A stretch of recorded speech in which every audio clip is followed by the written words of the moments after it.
Hey y'all. Um, I want to talk about the Israel Hamas war conversation that has been a very common thing lately. And I want to specifically address a certain argument that I've seen online quite a bit. And I want that to kind of be the starting point for this video, because I think in a lot of ways, like, whenever I hear these kinds of arguments, it feels very, very insensitive. And I want to kind of explain why. I want to kind of explain. So just as like a very, very brief introduction to this issue, in case anyone isn't aware of this whole thing. There's this little plot of land. You could arguably walk across it in the world that is like very important to various different religions. And after World War II, there was a Jewish state created in this land, and there were a lot of Arabs living there.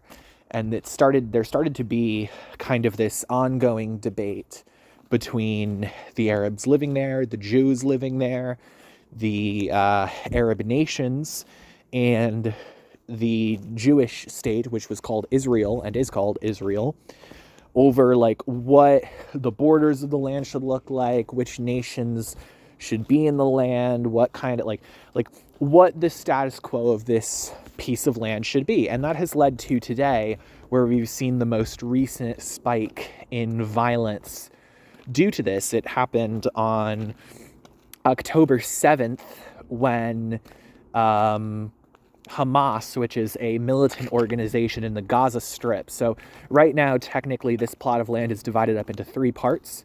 The state of Israel, which is most of it, and then you have the West Bank and the Gaza Strip, which are essentially two non-connected kind of pieces of land that technically fall under like semi-Israeli jurisdiction, semi-Palestinian Authority jurisdiction.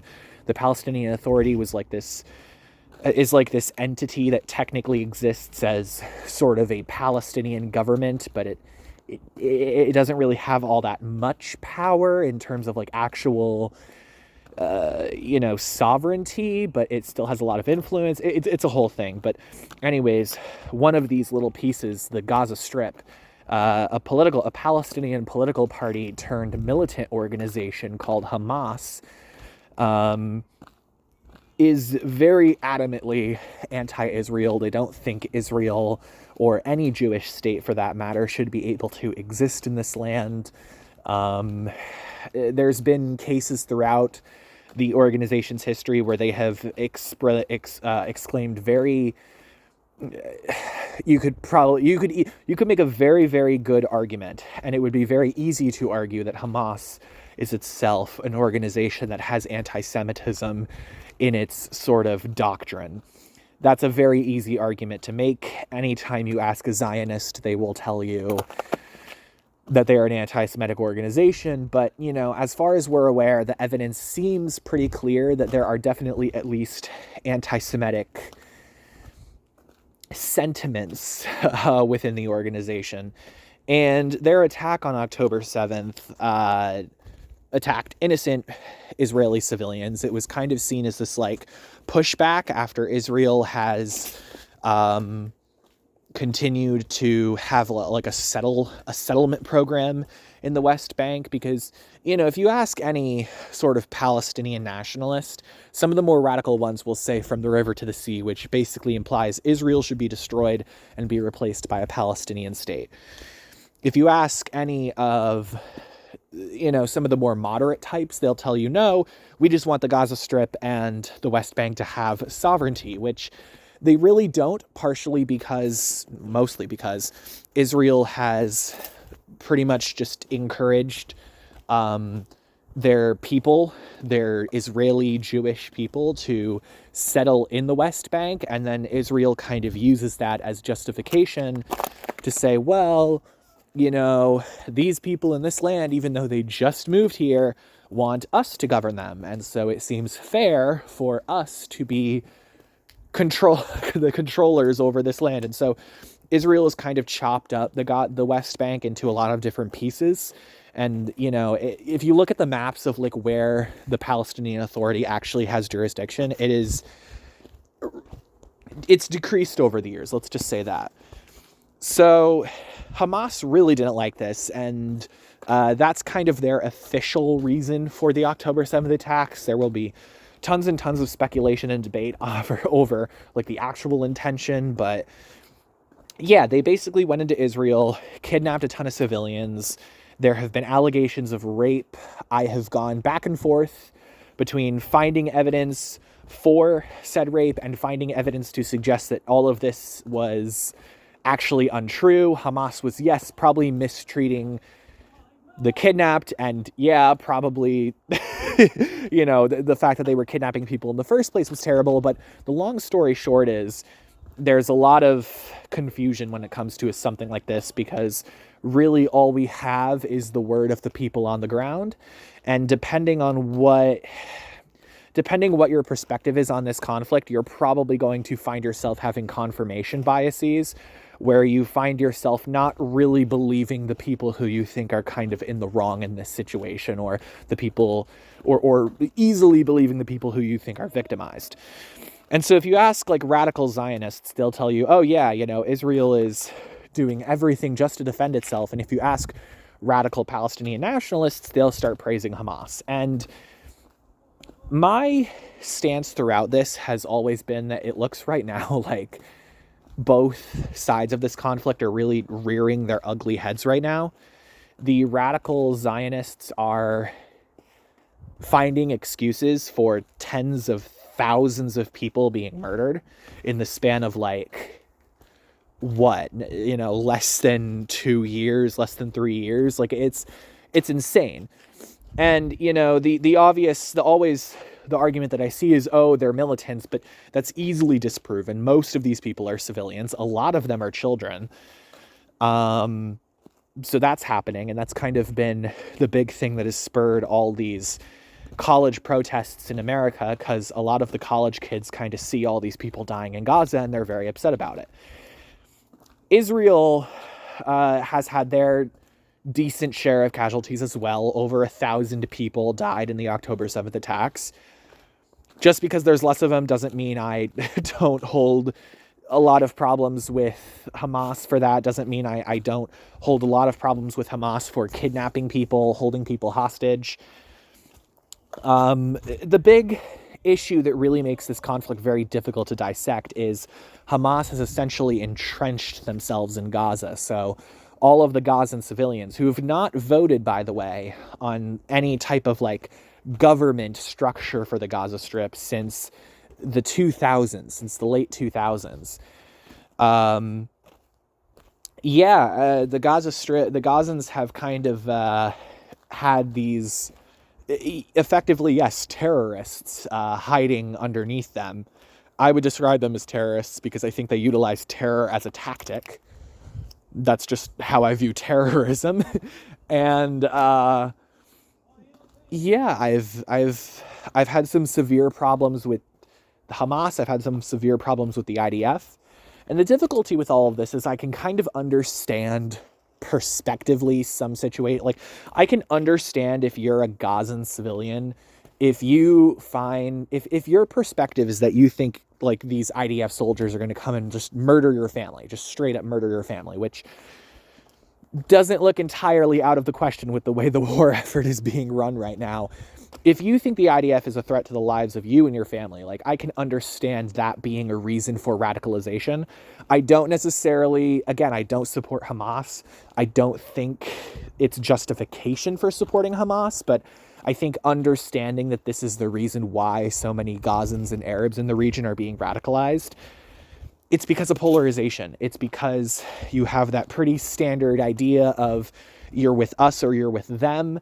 And so the Gazan and Arab populations really don't feel like they can live where they live in safety if they don't have somebody backing them. And right now, they feel like Hamas is going to be better at backing them than Israel.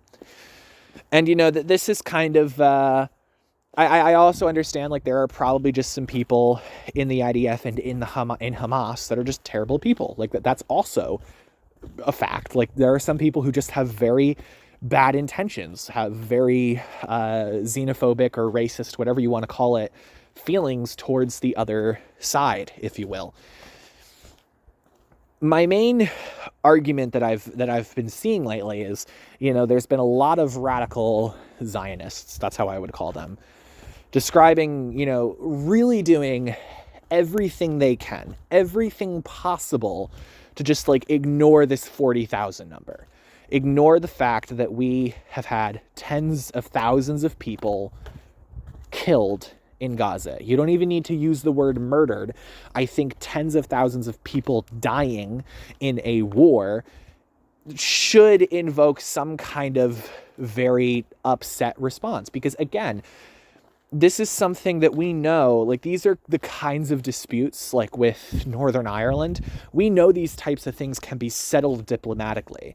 It really is only a matter of, like, are there extremists and enough of them who choose to not go that route, who choose to, when given the opportunity to discuss things, not go that route. And I blame partially the Israeli state for being so seemingly unwilling to allow the Arabs to forge their own states whatsoever. I get it. You don't think another Arab neighbor is a safe thing. But, like, again, we agreed to this decades ago that, like, the Arabs were going to get their own state that comprised the West Bank and the Gaza Strip. And that deal was kind of like, if you ask Israelis, they'll tell you the Arabs rejected it. And if you ask Arabs, they'll tell you the Israelis didn't really accept it, because the Israelis have, not the Israelis generally, but folks like Benjamin Netanyahu have done everything possible to prevent,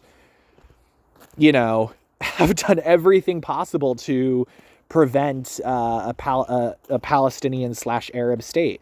Yitzhak Rabin, an Israeli politician who signed, I think it was the Oslo Accords, which was like this agreement between the PA and Israel, he was shot by a ultra-conservative, ultra-Zionist, radical Zionist, whatever you want to call him, guy. And it was terrible. And, like, I look back on that, and I don't even know the terms of the deal. I don't even know if it was a terrible deal. But you don't go murdering people. And that's what I think a lot of people have been kind of desensitized to through this whole thing. I keep hearing from, like, friends and family, oh, it's war. That's the main thing. There are other arguments I'd like to kind of attempt to debunk, but really I'm not trying to debunk them. I'm trying to explain why I think they're wrong. To put it more nicely, the "this is war" argument presumes that there is some kind of, like, moral acceptance of war, as if, just like humans always have, we should just accept that war is a reality, and when it happens, it's justified in whatever capacity it occurs in. That's not the reality. That's not the reality that most humans today want to live in. Most people today hate war. Like, they actively don't pursue it. Presidents regularly get, like, historically mangled by wars. LBJ with Vietnam, right? Ronald Reagan to some capacity with the Soviet-Afghan War, right? George Bush with Iraq is the most recent, big example. Even Barack Obama, for the way he handled wars that were generally supported by the U.S. public. I mean, the fight against ISIS was, from my understanding, very supported. Even wars like that, like his drone strike programs, were heavily scrutinized. Americans and people in general these days are very sensitive with war, and rightfully so. I think, whenever the response to talks about, to conversations about how, like, there are 40,000 dead Gazans, pretty much everybody knows someone who has died there, someone who was killed, right? When we talk about 40,000 dead Gazans, I mean, it's not just a matter of this is war, it's going to happen. Because like that's exactly our point. The war is terrible. This is going to happen is terrible. It should not happen. There should not be 40,000 dead people right now. And like, no matter, I find it difficult for there to be all these like, and then the argument goes is that, oh, this is self-defense. When it was Hamas claiming that their attack on October 7th was self-defense, I was like, no, that is not self-defense. When it is Israel going through and saying, move civilians or we're going to bomb the shit out of you, that's not self-defense. I don't care. Like you can have all the justification in the world to find a certain group of people to be horrible, to be terrorists, to be abominable. But if a completely different party, which yes, the Gazan civilians who are not members of Hamas are that. They are a different entity. When you take that different entity and say, you have to move because we have to kill these people, right? First of all, it's logistically terrible. You're giving the terrorists exactly what they want in terms of whatever propaganda they want to institute. You're giving them what they want in terms of like the message they want to send, right? It's also like strategically bad for the fact that like the Hamas soldiers are going to move with the civilians. They're going to keep their civilian shield. It's not logistically a good strategy to just say, move, we're bombing the shit out. Like and again, like they said like, oh yeah, Rafah is going to be a safe place, but no, they're bombing Rafah now because they're realizing, yeah, moving all these people actually didn't do shit. Like we've successfully killed a lot of Hamas. Like they have been very successful with Hamas and Hezbollah, but it's in part because they have been so willing to watch citizens and civilians die in order for that kind of mission to be successful. And this is exactly what Joe Biden actually went out and officially warned Benjamin Netanyahu, like, don't make the mistake that we made in the Middle East. And like, that's exactly right. The United States made so many mistakes in the Middle East that cost so many civilian lives. The impacts that we left on countries like Iraq and Libya is devastating.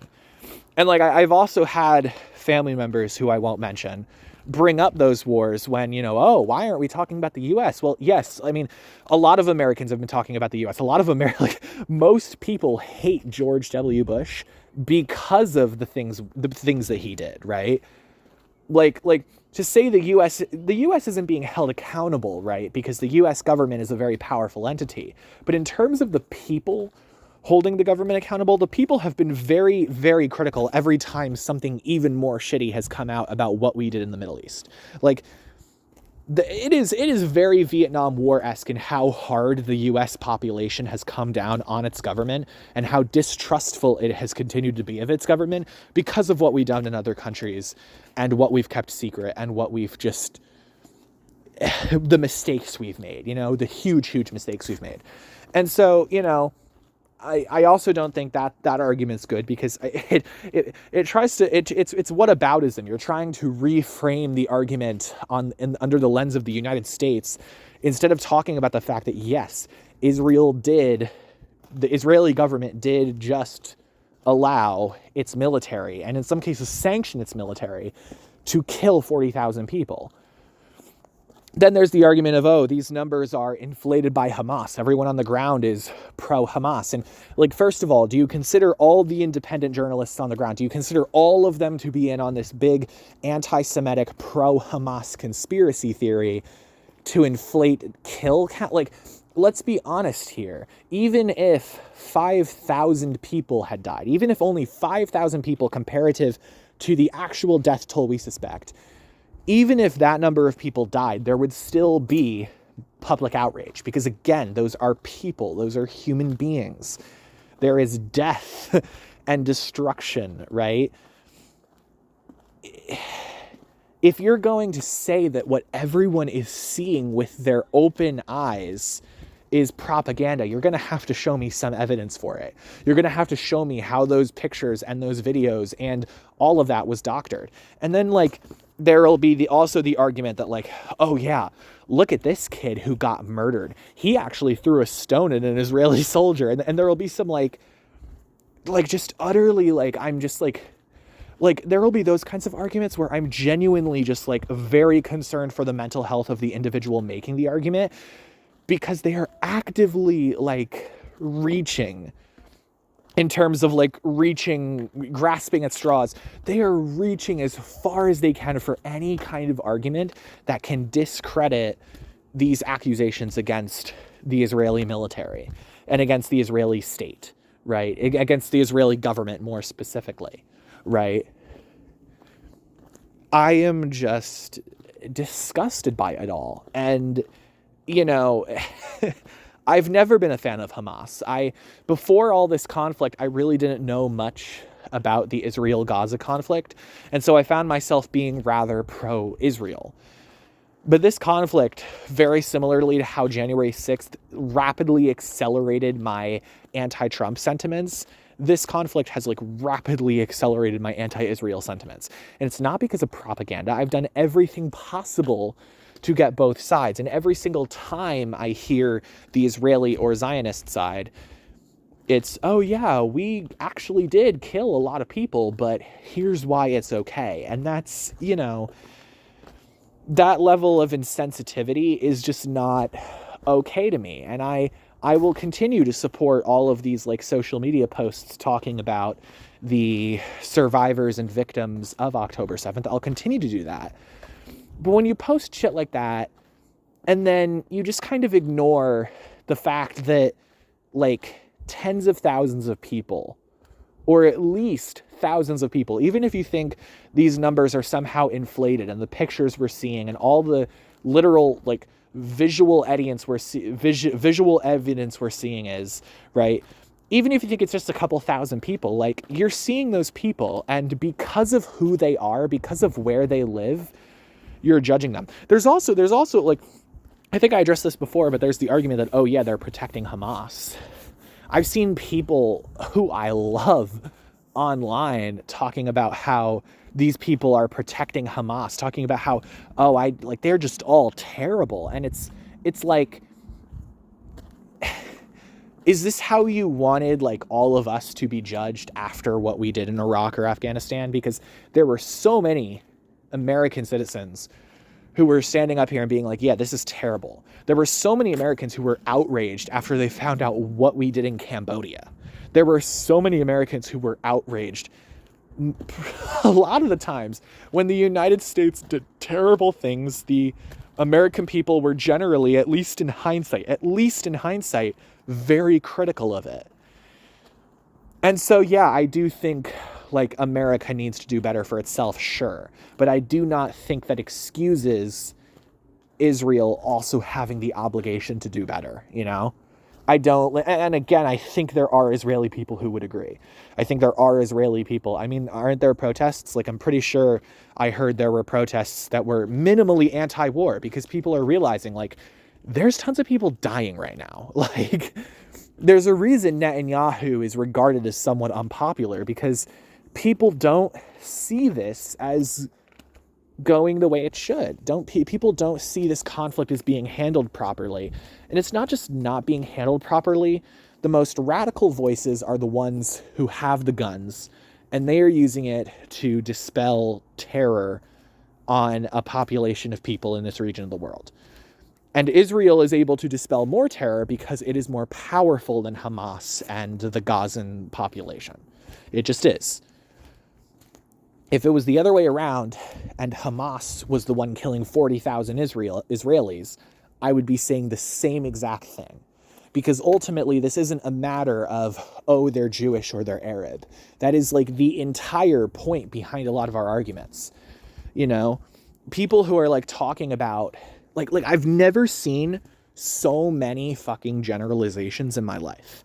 I have never seen so many generalizations, so many comments that I find just like to be like, when you think about the nature of what these comments are saying, like, it's just disgusting, and it really disgusts me. And it's really kind of made me realize why so many people on my Discord debate, the Discord debate community that I'm a part of, why so many people just don't want to talk about this.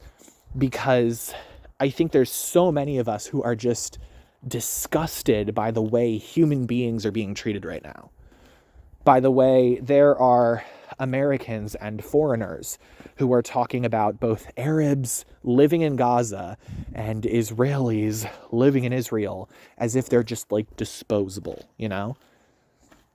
And that is not something I can ever support. It's not something I can ever look at and be like, yeah, this is righteous. For all of the, ways in which I've defended some of these protesters at college campuses, right? Yeah, there is your crowd of like pro Hamas individuals. There are those people who like pull down signs of missing Israelis, who like actually like vandalize shit, who just like display very ardently anti-Semitic behavior, right? And then like I get thanked sometimes for calling that shit out.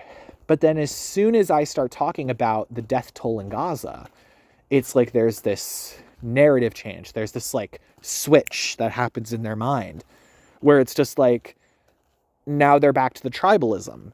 Now they're back to defending their side and attacking the other side and not being willing to see any of the nuance of this situation of like, I don't really give a fuck what all your geopolitical arguments right now are.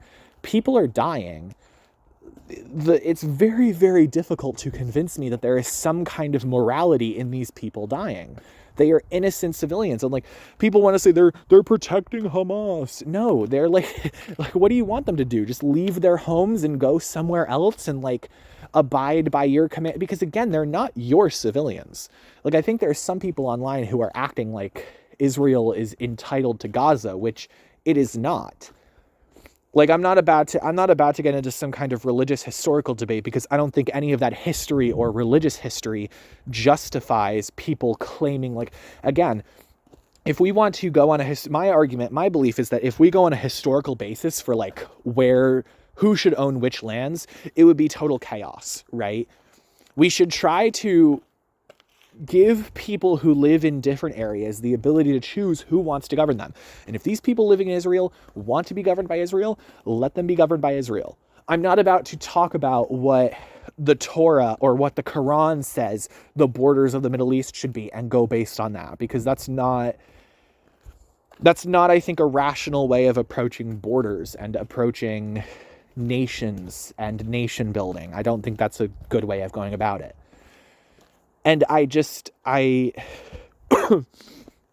it really just sickens me and it disappoints me how there are people suggesting that if you're not super pro-Israel or you're not super pro-Gaza and sympathetic or apologetic of Hamas, that somehow you're an Islamophobe or an anti-Semite or something like that. We are not. We just look at you guys and we really are concerned about the psychology of all this, about not just the psychology, but the morality of talking about human beings the way a lot of people are talking about them. And those concerns, I think, are valid, because we know throughout history, we have seen this happen many a time before, where scores of people have been murdered. And there have been 1,000,001 justifications for, why it's acceptable for these people to die, for these innocent people to die. I'm not on some kind of guilty of association thing, because I don't think guilty by association applies here, because guess what? They're just living in Gaza. Living in Gaza is not a crime. Living in Gaza as an Arab Muslim is not a crime. It is not a moral crime. I don't care what argument you make about how, Hamas is living under them. No, it's not a crime. They live there. That is their home. And you have burned it to the ground and burned their families and destroyed their entire livelihoods in an effort to stop terrorism. We said more than a decade ago, when it came to criticizing the Iraq War, that part of what was so bad about this was the fact that we were doing that kind of shit. We were destroying people's lives. There were Americans who voted en masse for Barack Obama, partially for that reason. Because they were so sick of, people saying the Iraq war was somehow justified, right? People are sick of watching their fellow humans die. I don't care what you say about Israelis or Arabs or Jews or Muslims or anything. You will never convince me. Like, I'm just telling you this right now. It's the one thing I'm super dogmatic about. I'm never going to be convinced that human life isn't valuable enough to keep alive, even in the face of war and terrorism and all of that. I think, yeah, like if you're a terrorist and you're going to kill other people, yes, you should be neutralized so that you are not a threat, so that you are not someone who's going to kill other humans. That's why folks like Bin Laden and, I say Hussein, even though the way we went about toppling Hussein and killing Hussein was terrible. But, Hussein probably, just on a moral basis, yeah, he probably should have paid for his crimes and died for the fact that he murdered his own people. Bin Laden, probably the best example I can offer. Yeah, like the terrorists do have to pay, but when is there going to be recognition that just like when you're the victim of a terrorist attack, that does not give you the right to go into another country and assume that everyone living there is a terrorist? Like, I'm ready for someone to tell me why that's the assumption that we make today.